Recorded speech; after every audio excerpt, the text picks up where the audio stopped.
कोणीय संवेग संरक्षण का नियम, law of conservation of angular momentum.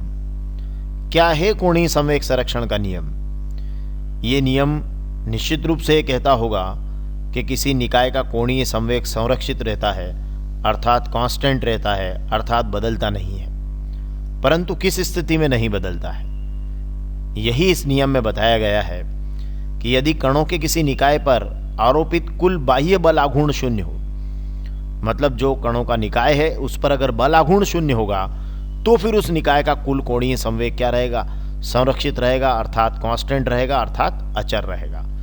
मतलब अगर बाह्य बल आघूर्ण शून्य है तो कोणीय संवेग संरक्षित रहेगा।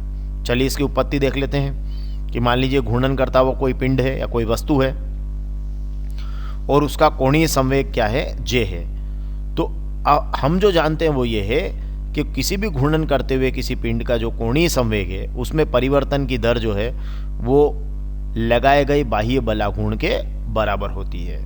हमें मालूम है कि जो भी रेखीय संवेग से संबंधित जो बातें होती है वही बातों में बल के स्थान पर बलाघूर्ण, रेखीय संवेग के स्थान पर कोणीय संवेग, इस तरह से शब्दों का हेरफेर रहता है। तो ये बात हम जानते हैं कि घूर्णन करते हुए किसी पिंड की कोणीय संवेग, जिसको हम J से व्यक्त करते हैं, उसमें परिवर्तन की दर, मतलब समय के साथ T के साथ उसमें जो परिवर्तन होगा वो बाह्य बलाघूर्ण टो के बराबर होती है।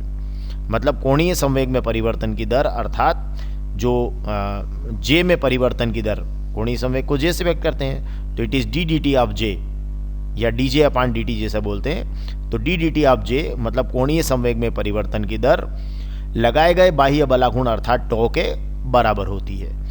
अब क्या कह रहा है, देखिए नियम क्या कहता है कि यदि कणों की किसी निकाय पर आरोपित बाह्य बलाघूर्ण शून्य हो, मतलब यदि अगर टो के प्लेस पर क्या हो जाए? शून्य हो जाए, मतलब आरोपित बलाघूर्ण शून्य हो, मतलब टो के प्लेस पर हम क्या लिख दें? 0 लिख दें, तो ये क्या हो जाएगा? 0 is equal to dJ upon dt।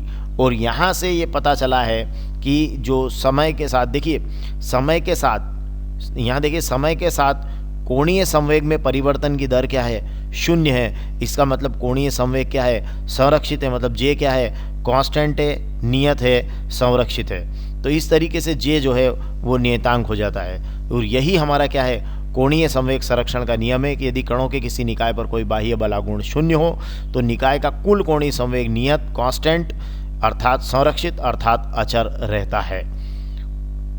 यहाँ आप J इज इक्वल टू हम जानते हैं कि I ओमेगा होता है, जहाँ I जो है वो जड़त्वाघूर्ण और ओमेगा क्या है? कोणीय वेग है। तो आप इसको इस रूप में भी ले सकते हैं, लिख सकते हैं I omega is equal to constant.